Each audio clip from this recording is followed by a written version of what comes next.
We're back! So, it's me, Moana, and Ishi. okay, so today is Vlogmas Day 5! Too easy, but that's the way it is.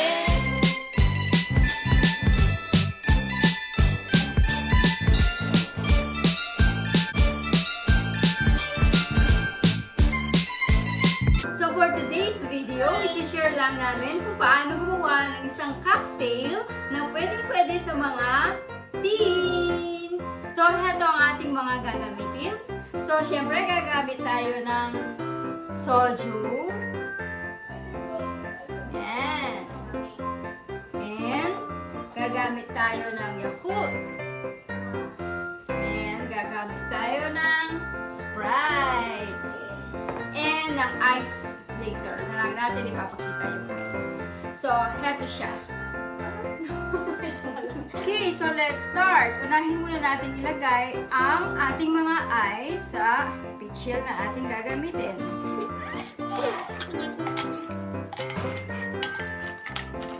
And then, ang ating soju. So, meron tayong grapefruit flavor na soju.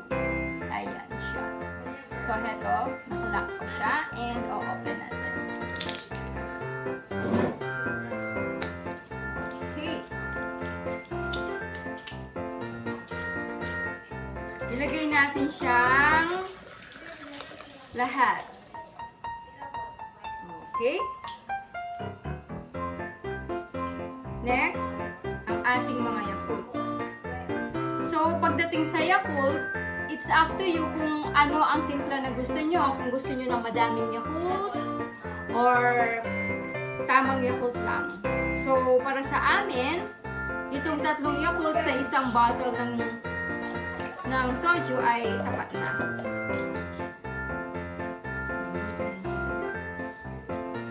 Alright. Ayan. And finally, ilagay na natin ang ating Sprite. So, ang Sprite natin, lalagay lang natin is half. Half lang ng bote ng Sprite.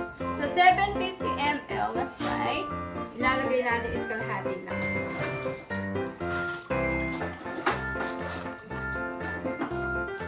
Ayun, Sprite!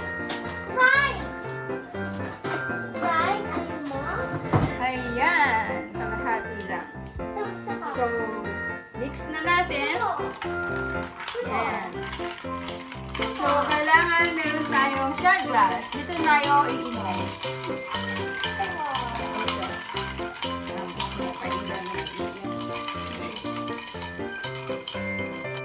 Okay, so tikman na natin.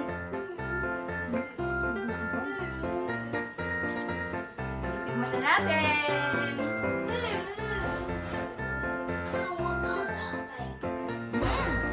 Sarap. Saba, Katishi. Tagay mo, baby. Sarap. O, diba? Parang ano lang siya eh.